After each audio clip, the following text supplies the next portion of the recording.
Hi good morning. അപ്പോൾ നമ്മുടെ ഇന്നത്തെ റെസിപ്പി എന്ന് പറയുന്നത് ഒരു വെള്ളക്കടലക്കറിയാണ് കേട്ടോ. വെള്ളക്കടലക്കറി എന്ന് പറഞ്ഞിട്ടുണ്ടെങ്കിൽ നമുക്ക് പല രീതിയിൽ ഉണ്ടാക്കാം. ഇത് വളരെ സിമ്പിളായിട്ട് ഉണ്ടാക്കാൻ പറ്റിയ റെസിപ്പിയാണ്. അതുപോലെ തന്നെ നമ്മുടെ ഇടിയപ്പത്തിൻ്റെയും പുട്ടിൻ്റെയും അപ്പത്തിൻ്റെയും ചപ്പാത്തിയുടെയും ഒക്കെ സൈഡ് ഡിഷായിട്ട് കഴിക്കാൻ പറ്റിയ വളരെ ടേസ്റ്റി ആയിട്ടുള്ളൊരു കറിയാണ്. അപ്പോൾ നമുക്ക് എങ്ങനെയാണ് നമ്മുടെ ഈ ഒരു വെള്ളക്കടലക്കറി തയ്യാറാക്കുന്നത് നോക്കാം. നമുക്ക് നമ്മുടെ ഇൻഗ്രീഡിയൻസ് നോക്കാം. നമ്മളിപ്പോൾ ഒരു കപ്പ് കടല ഒരു 8 മണിക്കൂർ വെള്ളത്തിൽ സോക്ക് ചെയ്തെടുത്തിട്ടുണ്ട്. അപ്പോൾ ഓവർനൈറ്റ് സോക്ക് ചെയ്യാം, ഇല്ലെങ്കിൽ 8 മണിക്കൂർ മിനിമം സോക്ക് ചെയ്തെടുക്കാം കേട്ടോ.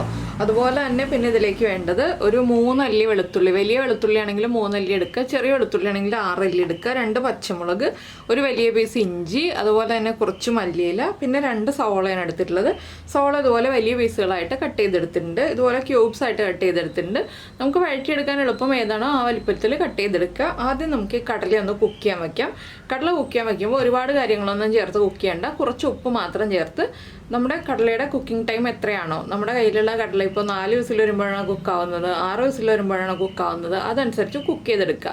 അപ്പോൾ ഞാൻ ഈ കടല ഒരു 4 വിസിൽ വരുന്നത് വരെ കുക്ക് ചെയ്തെടുക്കാൻ പോവാണ്. ഉപ്പ് മാത്രം ചേർത്താണ് കുക്ക് ചെയ്തെടുക്കുന്നത്. അത്യാവശ്യം വെള്ളവും വേണം. അപ്പോൾ ഇതൊന്ന് കുക്കായി വരട്ടെ. അതിനുശേഷം നമുക്കിതിന് മസാല പ്രിപ്പയർ ചെയ്തെടുക്കാം. ഇപ്പോൾ നമ്മളൊരു പാൻ വെച്ചിട്ട് പാൻ ചൂടായിട്ടുണ്ട്. നമുക്കിതിലേക്ക് ആദ്യം വെളിച്ചെണ്ണ ചേർക്കാം. വെളിച്ചെണ്ണയിലോ വെജിറ്റബിൾ ഓയിലോ ചെയ്യാം കേട്ടോ. ഞാനിപ്പോൾ വെളിച്ചെണ്ണയാണ് ചേർക്കുന്നത്. കുറച്ച് വെളിച്ചെണ്ണ വേണം ഈ ഒരു കറിക്ക്. വെളിച്ചെണ്ണ ഒന്ന് ചൂടായി തുടങ്ങുമ്പോൾ തന്നെ നമ്മൾ ചതച്ച് വെച്ചിരിക്കുന്ന നമ്മുടെ ഇഞ്ചി വെളുത്തുള്ളി ചതച്ചോ മുറിച്ചോ ചേർക്കാം. എന്താണെന്ന് വെച്ചാൽ നമുക്കിതെല്ലാം അരച്ചെടുക്കാനുള്ളതാണ്. ഞാനിപ്പോൾ ചതച്ചാണ് ചേർക്കുന്നത്. ഇഞ്ചിയും വെളുത്തുള്ളിയും ഒന്ന് കുക്കായി തുടങ്ങുമ്പോൾ നമുക്ക് ബാക്കിയുള്ള കാര്യങ്ങൾ ചേർത്ത് കൊടുക്കാം. ഇഞ്ചിയുടെയും വെളുത്തുള്ളിയുടെ ആ റോ സ്മെല്ലൊന്ന് മാറി വരുന്നത് വരെ ഒന്ന് ഇളക്കി കൊടുക്കുക. ഒരുപാട് ബ്രൗൺ ഒന്നും ആവേണ്ട ആവശ്യമില്ല. ഒന്ന് കുക്കായി തുടങ്ങുമ്പോൾ തന്നെ നമ്മൾ കട്ട് ചെയ്ത് വെച്ചിരിക്കുന്നത് നമ്മുടെ സവോള ചേർത്ത് കൊടുക്കാം.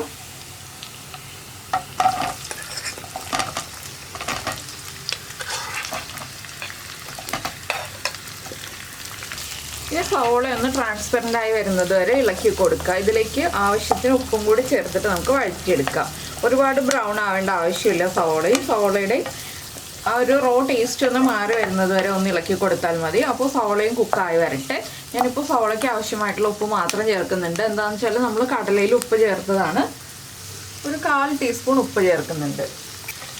ഈ സമയത്ത് നമുക്ക് ഒരു തക്കാളിയുടെ പകുതി അല്ലെങ്കിൽ 1/4 ഭാഗം, എന്താണെന്ന് വെച്ചാൽ നമ്മൾ ചെറിയൊരളവിലല്ലേ കടല എടുത്തിട്ടുള്ളൂ, അതുകൊണ്ട് തന്നെ ഒരു മുഴുവൻ തക്കാളി വേണ്ട. ഒരു തക്കാളിയുടെ 1/4 ഭാഗം മതി നമുക്ക്. അത്രയും ചെറുതായിട്ടൊന്ന് കട്ട് ചെയ്ത് വെക്കാം. നിങ്ങൾക്ക് പുളി കൂടുതൽ ആവശ്യമാണെങ്കിൽ ഒരു മുഴുവൻ തക്കാളി എടുത്തോളൂ കേട്ടോ. അത് നമ്മുടെ പുളിയുടെ ഇഷ്ടമനുസരിച്ച്, നമുക്ക് പുളിയോടുള്ള ഇഷ്ടമനുസരിച്ച് ഒരു തക്കാളി മുഴുവനെ വേണമെന്നുണ്ടെങ്കിൽ മുഴുവൻ എടുക്കാം, ഇല്ലെങ്കിൽ പുളി അധികം താല്പര്യമില്ലാന്നുണ്ടെങ്കിൽ ഒരു തക്കാളിയുടെ പകുതി എടുക്കാം. അപ്പോൾ ഞാനിപ്പോൾ ഒരു തക്കാളിയുടെ പകുതിയാണ് എടുക്കാൻ പോകുന്നത്.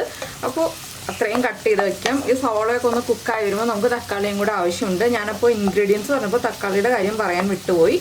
അപ്പോൾ അതും കൂടി കട്ട് ചെയ്ത് വയ്ക്കുക. സവോളയൊന്ന് കുക്കായും വരട്ടെ. ഇപ്പോൾ നമ്മുടെ സവോളയൊക്കെ ഒന്ന് കുക്കായി വന്നിട്ടുണ്ട്. നമുക്കിനി ഇതിലേക്ക് പൊടികൾ ചേർത്ത് കൊടുക്കാം. ഫ്ലെയിം കുറച്ച് വെച്ചിട്ട് വേണം പൊടികൾ ചേർക്കാനായിട്ട്. ആദ്യം നമ്മൾ ചേർക്കുന്നത് മഞ്ഞൾപ്പൊടിയാണ്. ഒരു 1/2 ടീസ്പൂൺ മഞ്ഞൾപ്പൊടി ചേർക്കുക.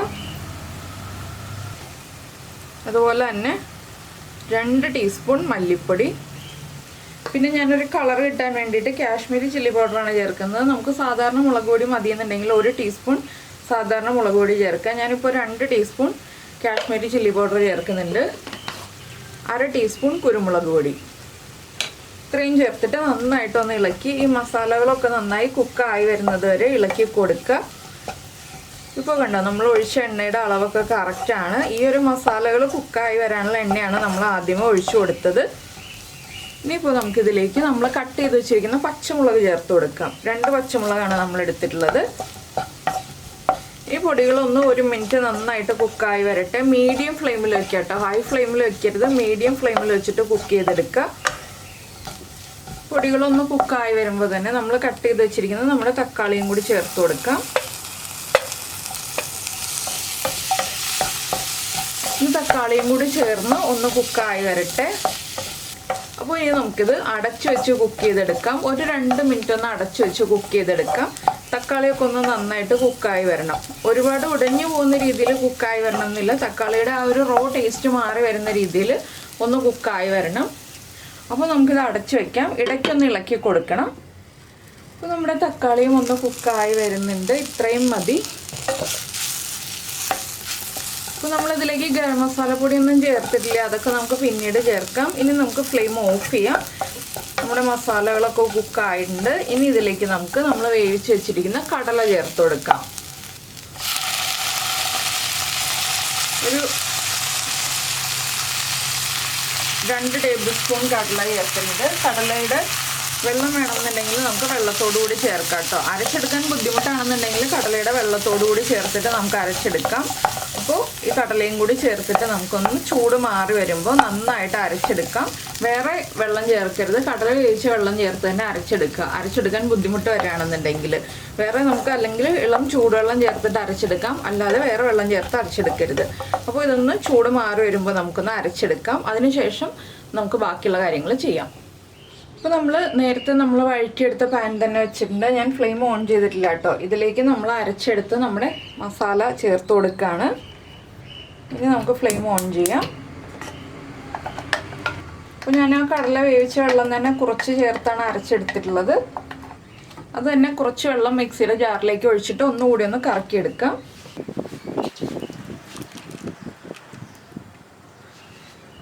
നമ്മൾ ഫൈൻ പേസ്റ്റ് ആയിട്ട് അരച്ചെടുത്തിട്ടില്ല, കുറച്ച് തരിതരിപ്പോടുകൂടിയാണ് അരച്ചെടുത്തിട്ടുള്ളത്. ഇനിയിപ്പോൾ നമുക്കിതിലേക്ക് നമ്മൾ വേവിച്ച് വെച്ചിരിക്കുന്ന കടലയും കൂടി ചേർത്ത് കൊടുക്കാം.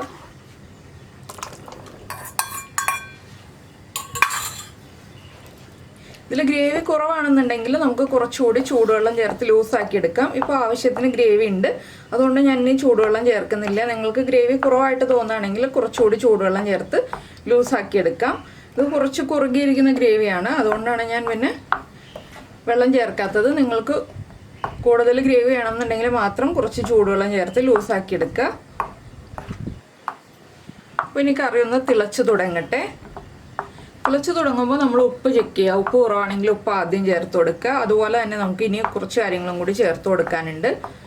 നമ്മുടെ ഗരം മസാലപ്പൊടിയൊന്നും നമ്മൾ ചേർത്തിട്ടില്ലല്ലോ, അപ്പോൾ ഇനി ഗരം മസാലപ്പൊടിയൊക്കെ ചേർത്ത് കൊടുക്കാം. തിളച്ച് തുടങ്ങുമ്പോൾ നമുക്ക് ഗരം മസാലപ്പൊടിയൊക്കെ ചേർക്കാം. അപ്പോൾ നമ്മുടെ കറി ഇതാ തിളച്ച് തുടങ്ങുന്നുണ്ട്, ചെറിയ ബബിൾസ് വന്ന് തുടങ്ങുന്നുണ്ട്. നമുക്ക് ആദ്യം ഇതിലേക്ക് 1 ടീസ്പൂൺ ഗരം മസാലപ്പൊടി ചേർക്കാം. ഗരം മസാലപ്പൊടിയുടെ കൂടെ തന്നെ ഞാൻ ചേർക്കുന്നത് 1 ടീസ്പൂൺ തന്നെ കസൂരി മേത്തിയാണ്. കസൂരി മേത്തി ഒന്ന് കൈകൊണ്ട് ഇങ്ങനെ പൊടിച്ചിട്ട് ചേർത്ത് കൊടുക്കുക. അതുപോലെ തന്നെ എരിവും നമ്മുടെ തക്കാളിയൊക്കെ അരച്ചതാണല്ലോ, തക്കാളിയുടെ പുളിയും ഒക്കെ ബാലൻസ് ചെയ്യാനായിട്ട് നമ്മൾ ഒരു 1/4 ടീസ്പൂൺ ശർക്കരയാണ്, പഞ്ചസാരയല്ല ചേർക്കുന്നത്, ശർക്കര ചേർത്തിട്ടുണ്ട്. ഇതെല്ലാം ചേർത്തിട്ട് നന്നായിട്ടൊന്ന് ഇളക്കുക. എന്താണെന്ന് വെച്ചാൽ നമ്മുടെ പച്ചമുളകിൻ്റെ എരിവുണ്ട്, കുരുമുളകിൻ്റെ എരിവുണ്ട്. അപ്പോൾ ആ എരിവും തക്കാളിയുടെ പുളിയും ഒക്കെ ഒന്ന് ബാലൻസ് ചെയ്യാനാണ് നമ്മൾ ശർക്കര ചേർക്കുന്നത്. അപ്പോൾ ഇനി ഈ കറി ഒന്ന് 2 മിനിറ്റ് ഒന്ന് നന്നായിട്ട് തിളച്ച് വരട്ടെ. അതുവരെ നമുക്ക് ഒന്ന് അടച്ചു വെച്ച് കൊടുക്കാം. ചെറിയ ഫ്ലെയിമിൽ വെച്ചിട്ട് അടച്ചു വെക്കണം, ഹൈ ഫ്ലെയിമിൽ വെച്ചിട്ട് അടയ്ക്കരുത്. ചെറിയ ഫ്ലെയിമിൽ അടച്ചു വെച്ച് കുക്ക് ചെയ്തെടുക്കുക. കടലയിലേക്ക് ആ മസാലകളൊക്കെ ഒന്ന് പിടിച്ചു വരട്ടെ, കസൂരി മേത്തിയുടെ ഫ്ലേവറൊക്കെ ഒന്ന് നന്നായിട്ട് പിടിച്ചു വരട്ടെ. നമ്മുടെ കടലക്കറി അടച്ചു വെച്ചിട്ട് ഒരു 2 മിനിറ്റ് ആയി, നന്നായിട്ട് തിളച്ചുകൊണ്ടിരിക്കുന്നുണ്ട്. ഇനി നമുക്കൊന്ന് ഇളക്കി കൊടുക്കാം. അപ്പോൾ ഈ ഒരു സ്റ്റേജിലാണെങ്കിൽ നിങ്ങൾക്ക് ഗ്രേവി കുറവാണെന്നുണ്ടെങ്കിൽ കുറച്ച് തിളപ്പിച്ച വെള്ളം ചേർക്കാം കേട്ടോ. ഈ ഒരു സ്റ്റേജ് വരെ തിളപ്പിച്ച വെള്ളം ചേർത്ത് കൊടുക്കാം. ഒരുപാടല്ല, കുറച്ച് ഒരു 2-3 ടേബിൾ സ്പൂൺ തിളപ്പിച്ച വെള്ളം ഈ ഒരു സ്റ്റേജിലാണെങ്കിലും ചേർത്ത് കൊടുക്കാം. അപ്പോൾ ടേസ്റ്റ് ചെയ്ത് നോക്കുക. എന്തെങ്കിലും കുറവുകൾ ഉണ്ടെങ്കിൽ ഉപ്പാണെങ്കിൽ ഉപ്പ് ചേർത്ത് കൊടുക്കുക. എരിവ് കുറവാണെങ്കിൽ 1-2 പച്ചമുളക് സ്പ്ലിറ്റ് ചെയ്ത് ചേർത്ത് കൊടുക്കുക, അല്ലെങ്കിൽ കുരുമുളക് പൊടി ചേർത്ത് കൊടുക്കുക. ഇതിൽ രണ്ടിലേതെങ്കിലും ചേർത്ത് കൊടുക്കുക.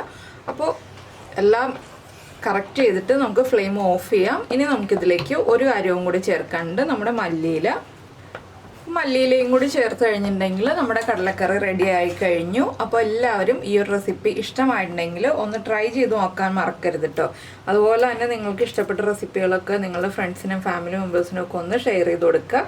പിന്നെ കുക്കിംഗ് താല്പര്യമുള്ള നിങ്ങളുടെ ഫ്രണ്ട്സിന് ഈ ഒരു ചാനലൊന്ന് ഇൻട്രൊഡ്യൂസ് ചെയ്ത് കൊടുക്കുക. പിന്നെ നമ്മുടെ ചാനൽ ആദ്യമായിട്ടാണ് കാണുന്നതെന്നുണ്ടെങ്കിൽ, നമ്മുടെ റെസിപ്പീസൊക്കെ ഇഷ്ടമാവുന്നുണ്ടെങ്കിൽ നമ്മുടെ ചാനലൊന്ന് സബ്സ്ക്രൈബ് ചെയ്ത് സപ്പോർട്ട് ചെയ്യണേ. സബ്സ്ക്രൈബ് ചെയ്യുന്നതിന് ഈ വീഡിയോയുടെ താഴെ കാണുന്ന റെഡ് സബ്സ്ക്രൈബ് ബട്ടൺ ഒന്ന് ക്ലിക്ക് ചെയ്യുക. ആൻഡ് റൈറ്റ് സൈഡിലുള്ള ബെല്ലൈക്കണും ക്ലിക്ക് ചെയ്യുക. അപ്പോൾ ഓൾ എന്ന് പറഞ്ഞിട്ടൊരു ഓപ്ഷൻ കാണാം. ആ ഓളും കൂടി പ്രസ് ചെയ്തിട്ടുണ്ടെങ്കിൽ ഞാൻ എപ്പോഴും വീഡിയോ അപ്ലോഡ് ചെയ്യുമ്പോൾ നിങ്ങൾക്ക് നോട്ടിഫിക്കേഷൻ വരും. അപ്പോൾ പിന്നെ നമ്മുടെ വീഡിയോ പ്രസൻറ്റ് ചെയ്യുന്ന രീതിയൊക്കെ ഇഷ്ടമായെന്നുണ്ടെങ്കിൽ ഒന്ന് ലൈക്ക് ചെയ്യാനും കമൻറ്റ് ചെയ്യാനൊന്നും മറന്നുപോലല്ലോ. നിങ്ങൾക്ക് ഈ റെസിപ്പി ഇഷ്ടമായോ ഇല്ലയോ എന്നൊന്ന് കമൻറ്റ് ചെയ്യണേ. അതുപോലെ തന്നെ നിങ്ങളിങ്ങനെ ഈ ഒരു കടലക്കറി ഈ രീതിയിൽ ഉണ്ടാക്കാറുണ്ടോ എന്നുള്ളതൊക്കെ ഒന്ന് കമൻറ്റ് ചെയ്യണേ. അപ്പോൾ നമുക്ക് നമ്മുടെ അടുത്ത റെസിപ്പിയുമായിട്ട് വീണ്ടും കാണാം.